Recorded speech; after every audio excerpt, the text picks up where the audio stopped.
তো বন্ধুরা, সাপ ধরার যে সরঞ্জাম সেগুলো কয়েকটা আজকেও এসেছে কুরিয়ারের মাধ্যমে, আরও কিছু বাকি আছে, সেগুলোও আসবে। তো আমরা আজকে খুলে দেখব কীরকম আছে জিনিসগুলো। তো খুলে দেখাও আগে আদিল একটা। তো আদিলের হাত থেকে ওপেনিংটা করছি। হ্যাঁ, না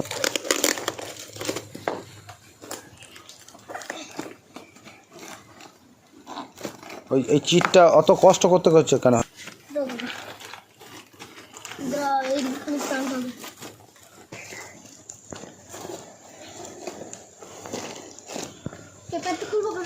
হ্যাঁ খোলো। আগেরটা 6 ফুটের ক্যাচার আছে, এটা একটা 4 ফুটের ক্যাচার। আপনারা দেখছেন এইখানে একটা সাপ ধরার ক্যাচার আছে। এই জিনিসটা অনেক ভালো মজবুত আছে, এটাকে আপনারা নিতে পারেন। বর্ষাকালে অনেক সাপ বেরোয় বলে এই জিনিসটা অনেক রাখা প্রয়োজন। আর ঝোপ ঝাড় ওইগুলো কেটে দিবেন আপনারা, এই ক্যাচারটা রাখবেন। যদি কারোর ঘরে গাছকে খানিক পরিষ্কার করে দিবেন আর কটা গাছ রাখবেন। ওইখানে যদি সাপ থাকে তাহলে এই ক্যাচারটা অনলাইনে নেবেন।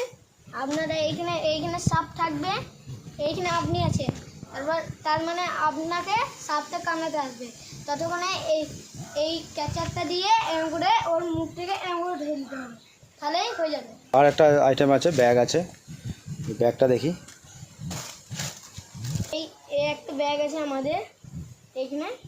সাপ যখন সাপ ধরবেন আপনারা এইখানে এইটা করে এইখানে ভরে দেবেন। এইখানে সাপ ভরে দেবেন, আপনার কোথাও ঝোপঝাড়ে অন্যদিকে ছেড়ে দেবেন, গভীর জঙ্গলে। সাপ মারবেন না, সাপ অনেক উপকারী জিনিস, কিন্তু মারা হবে না এখানে। আর যখনই সাপ দেখতে পাবেন ওকে আঘাত ফাঘাত করবেন না। আপনার এই ক্যাটারিংটা নেবেন, নিয়ে এই সাপটাকে ধরে আপনার কোথাও গভীর জঙ্গলে ছেড়ে দেবেন। আমরা আর একটা জিনিস নিয়ে চলে এসেছি, যারা পুকুরে পড়ে যাবে, কুয়াতে পড়ে যাবে, তাকে সহজেই আমরা তুলে দিতে পারবো। দড়ি বেঁধে এইটাকে নামাবো, আমরা সহজেই আমরা তুলতে পেরে যাবো। দেখুন, খুব সুন্দর একটা জিনিস।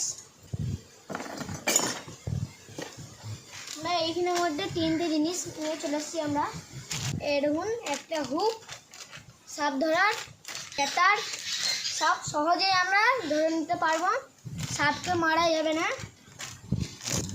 আর একটা দেখলেন ব্যাগটা আপনারা দেখালাম, সাপকে আপনারা ধরবেন, এর ভিতরে ভরবেন আর ঝোপ ঝাড়ে ছেড়ে দেবেন। চলো বালদারের সঙ্গে থাকুন, সকলেই ভালো থাকুন, সকলেই আমাদের সঙ্গে থাকুন। সকলকে ধন্যবাদ, টাটা।